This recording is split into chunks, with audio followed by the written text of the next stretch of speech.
Welcome back. ગુજરાતમાં 2024ની લોકસભા ચૂંટણીમાં ભાજપને મળ્યા 61.86% મત।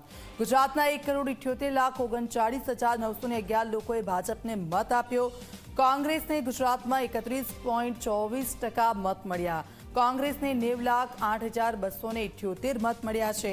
તો આમ આદમી પાર્ટી અને અન્યને મળ્યા છે નજીવા મત। જો કે 2019 લોકસભા ચૂંટણી કરતાં ભાજપનો વોટ શેર ઘટ્યો હતો।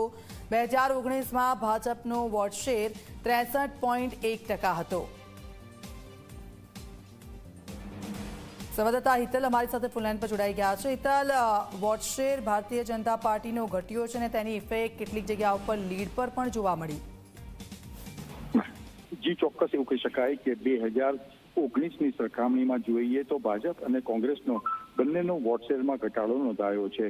ભાજપને 61.86% મત આ વખતે મળ્યા છે, જ્યારે ક્યાંક ને ક્યાંક જોવા જઈએ તો ગત વખતે 2019માં 63.1% મત મળ્યા હતા, એટલે એમાં ભાજપના વોટ શેરમાં ઘટાડો થયો છે। એ જ પ્રકારે કોંગ્રેસને આ વખતે 32.24% વોટ શેર મળ્યા છે, મતો મળ્યા છે, અને એમાં 2019ની સરખામણીમાં કોંગ્રેસના વોટ શેરમાં પણ ઘટાડો થયો છે અને 2019માં 32.6% વોટ શેર મળ્યા હતા।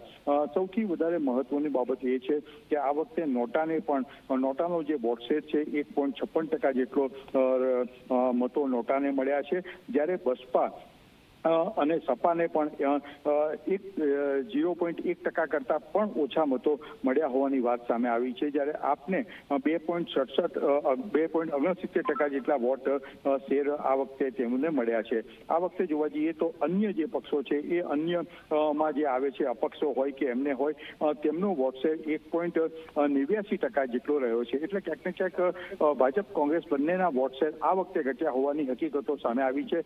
સાથે 1% વોટ શેર ઘટવાથી જે પરિણામોમાં ફેર પડ્યો છે એ પણ આપણે જોઈ શકીએ છીએ। આ વખતે પ્રથમવાર છેલ્લા 2 વખતથી જોવા જઈએ તો કોંગ્રેસને 26માંથી ભાજપને 26માંથી 26 બેઠકો મળતી હતી, પણ આ વખતે એમાં પણ ઘટાડો થયો છે અને એક બનાસકાંઠાની બેઠક કોંગ્રેસ લેવામાં સફળ થયું છે। જી બિલકુલ, આભાર। આપની પાસેથી અપડેટ્સ લેતા રહીશું।